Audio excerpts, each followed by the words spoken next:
In these next few videos, I really want to drive home the idea that the definite integral represents area under the curve, and sometimes that area we actually know how to find without using any sort of calculus. So here we're going to use familiar area formulas to find the following definite integrals. So here I have the definite integral from 2 to 4 of 2x plus 3 dx. And for each one of these, I've gone ahead and graphed the function. So this is the graph of y equals 2x plus 3. First thing I'm going to do is I'm going to look at, well, what's the region that I'm trying to estimate here? Because remember that the definite integral tells us the net area. So I'm going to go ahead and shade that region in. We're going between 2 and 4. We're looking to find what is this area right here.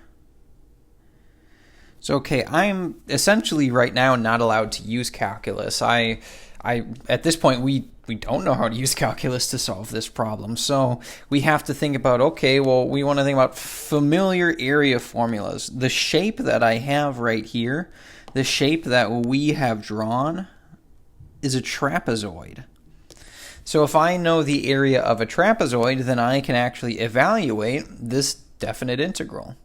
So I need the area of a trapezoid, which is given by a equals 1/2 base 1 plus base 2 times the height.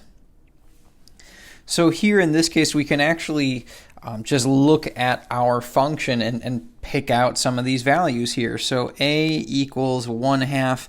Base 1 and base 2, those are the two parallel sides. So here's base 1 and here's base 2. It doesn't matter which one is base 1 and base 2. What matters is you're using the two parallel side. So here, let's call this side right here, we'll call this base 1. And I want to figure out, okay, how tall is that piece? So it looks like it's hitting somewhere between 6 and 8, so looks like 7 right there. So base 1 is 7. The other thing you could do as well too, I know that this is occurring at 2. We could take 2 and plug that into our function. And actually, let me just do that off to the side real quick. 2 times 2 plus 3, that's 4 plus 3 gives me 7. Then, hey, that's exactly what we had right there. So you can either look at your picture or you can use the function. Either one will work here. And then plus base 2. Base 2 is the other parallel side, so I'll call this base 2. Here this looks like 11 in this case. And again, if you want to check, we're using the height of the function at 4. So if we take 2 times 4 plus 3, here I have 8 plus 3 gives me 11. Yep, that works out. Times the height is how long is this trapezoid here? Well, the distance between 2 and 4, this is 2, so this is my height. My height we just said is 2.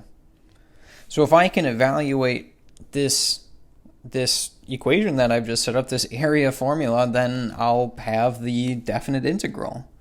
So here the 1/2 and the 2, those cancel each other out. 7 plus 11, I've got 18, which means that this definite integral is equal to 18 because that represents the net area under the curve. And we calculated the net area under the curve using the formula for a trapezoid, the area formula for a trapezoid. So really no calculus other than relating it to this new idea of the definite integral. And in finding the answer, I didn't use anything. I'm just using a little bit of geometry here. Let's look at our next example. Here I have the definite integral from 1 to 6 of 2x minus 6 dx. And again, I've gone ahead and put the graph of our function right here. So this is y equals 2x minus 6. We would like to look at this function from 1 to 6. So we're looking at this function. Here's x equals 1 all the way over here to 6. And we want to find the region or the net area bounded by our function, which is y equals 2x minus 6, and the x-axis. This one we have something slightly different happening here because part of this area is above the x-axis, and okay, that's just like what we did in the last example. But then part of this region over part of this interval, my function falls below the x-axis. But that's okay. We can look at this and we can say, okay, I know I have these two separate regions. One is above the x-axis. We're going to count that area as positive. The other is below the x-axis. We're going to count that as negative. Remember, that's what net area does. It counts area below the x-axis as negative.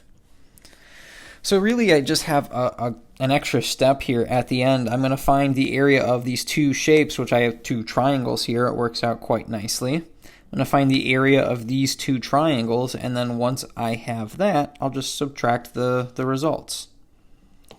So let's start with this piece right here. Right there, we're looking, it looks like from 1 to 3. So let's start from 1 to 3 first of all.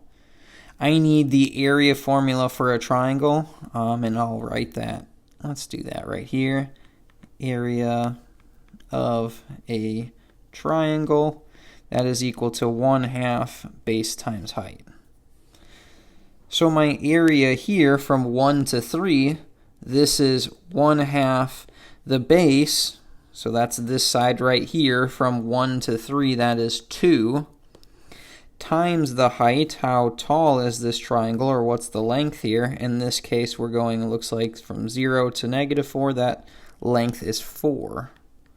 So I have 1/2 times 2 times 4, I end up with 4. So that means that this area, this area that I've just found, and actually let me put a 4 right here, because that area that I found, that area below the x-axis that I've shaded, has an area of 4. Next, I want to look at the area above the x-axis. So again, we have a triangle right here once more. So we're using the same area function, and this time we're going from 3 to 6. So we're breaking it up from 3 to 6. And this time, again, it's a triangle, so its area equals 1/2. The base right here, 3 to 6, it looks like my base is 3 units long, times the height in this case, 0 to 6, this is 6 units long, so my height is 6. So 1/2 times 3 times 6. 3 times 6 would be 18 divided by 2, that is 9.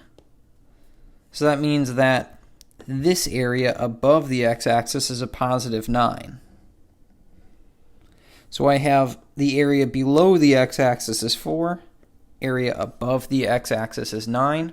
So if I wanted to calculate this definite integral, if I wanted to look at the integral from 1 to 6 of 2x minus 6 dx, I'm going to take all of the area that's above the x-axis, so we said the area above the x-axis is 9, and then subtract the area that's below the x-axis, which is 4. So 9 minus 4, this definite integral has a value of 5. So keep that in mind, that the definite integral tells us the net area, counts that area that falls below the x-axis as negative. So if you have a function that has an x-intercept, part of your function is below the x-axis, part of it is above the x-axis. For right now, if we're just using geometry, we have to split it up into two separate shapes. We can't do all of this at once. So we had to break this up from 1 to 3 and 3 to 6. Let's look at one final example here. This one's a little bit trickier. Here, I have the definite integral from the square root of 1 minus x minus 3 quantity squared dx. Even if I had calculus to do, this would still be actually a pretty difficult problem, and geometry would honestly be your best bet through this. So I have the function graphed right here. This is y equals radical 1 minus x minus 3 quantity squared.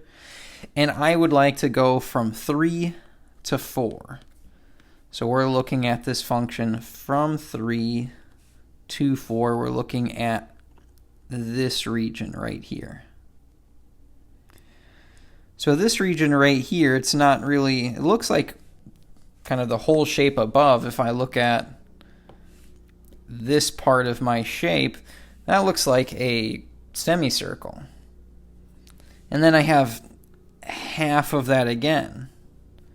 So actually, let's start with this. Let's start with, this looks like a semicircle. It would be helpful if I had the area of a circle. So area of a circle, I know, of course, is A equals pi r squared. If I looked at this whole shape, if I went from 2 to 4, I would have a semicircle, which is half of a circle. But I don't even have that. I have half of a half. So I really have a quarter circle. So I'm going to take this area function, then I'm going to take pi r squared and divide it by 4, since I have a fourth or a quarter of my circle. So let's see, I need to figure out what is my radius here. The radius, remember, that's the distance between the center and the edge of your circle. Here, my radius is equal to 1. So the area of this quarter circle would be pi times 1 squared divided by 4. So that ends up as pi over 4. So that is the area of this shaded region, pi over 4. So since it represents the area of that shaded region, it also represents the value of this definite integral. So the integral from 3 to 4, square root of 1 minus x minus 3 quantity squared dx, this is equal to pi over 4. This is a neat little trick that we can do with some simpler functions, some functions that end up as geometrically nice shapes, but it's not going to get us terribly far. We're going to have to deal with, okay, well, what if we have a parabola, or what if we have something that we don't necessarily have a nice area formula for? And in that case, you know, that's a bigger question to answer. So we will tackle that in 5.3. In the next video, we're going to take a look at a few more examples of properties of definite integrals.